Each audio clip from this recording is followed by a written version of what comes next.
International. Pushpa సినిమాకి రోజుకి social మీడియాలో నెగిటివిటీ పెరుగుతూ వస్తుంది. ఇందుకు ముఖ్య కారణం ఒక పక్క మెగా ఫ్యాన్స్ నడుపుతున్న వార్ కాగా ఇంకో పక్క దారుణంగా పెరిగిపోయిన టికెట్ రేట్లు. అసలు ఇంత టికెట్ పెట్టి సినిమా చూడాలా అంటూ సాధారణ ప్రేక్షకులు ట్విట్టర్లో బాయ్కాట్ పుష్ప అని తెగ ట్రెండ్ చేస్తున్నారు. అల్లు అర్జున్ హీరోగా సుకుమార్ దర్శకత్వంలో వస్తున్న చిత్రం పుష్ప 2 భారీ అంచనాల మధ్య డిసెంబర్ 5వ తేదీన ప్రేక్షకుల ముందుకు రాబోతుంది. రష్మిక మందన్న, ఫహాద్ ఫాజిల్, సునీల్, అనసూయ, జగపతి బాబు తదితరులు కీలక పాత్ర పోషిస్తున్నారు.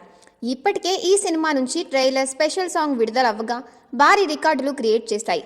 అంతేకాదు అత్యధిక వ్యూస్ రాబట్టిన ట్రైలర్, స్పెషల్ సాంగ్ గా రికార్డు కూడా సృష్టించాయి. ఈవెంట్ ఎక్కడ నిర్వహించినా ఆయనే స్వయంగా వెళ్లి మరీ ప్రేక్షకుల్లో అంచనాలను క్రియేట్ చేస్తున్నారు.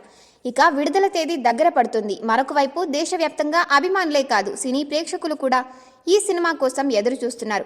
ఇలాంటి సమయంలో తెలంగాణలో ఈ సినిమాను బాయ్కాట్ చేయాలంటూ కొత్త డిమాండ్ ట్రెండింగ్లోకి వచ్చింది. దీనికి కారణం టికెట్ ధరలే అని సమాచారం. ముఖ్యంగా మైత్రి ప్రొడక్షన్ హౌస్ నుంచి వస్తున్న ఈ సినిమాకు టికెట్ ధరలు భారీగా పెంచేశారు. ముఖ్యంగా తెలంగాణ రాష్ట్రంలో భారీగా ధరలను పెంచేశారు. ప్యూర్లీ సెల్ఫిష్ మూవీ, అందుకే తెలంగాణలో దీన్ని బాయ్కాట్ చేయాలి అంటూ బాయ్కాట్ పుష్ప 2 ది రూల్ ట్రెండింగ్లోకి తీసుకొచ్చారు. ఈ మైత్రి మూవీ ప్రొడక్షన్ హౌస్ సినిమా కల్చర్ని పూర్తిగా చంపేసిందని, వాళ్ళు కేవలం బిజినెస్ పరంగానే ఆలోచిస్తున్నారని అందరూ అనుకుంటున్నారు.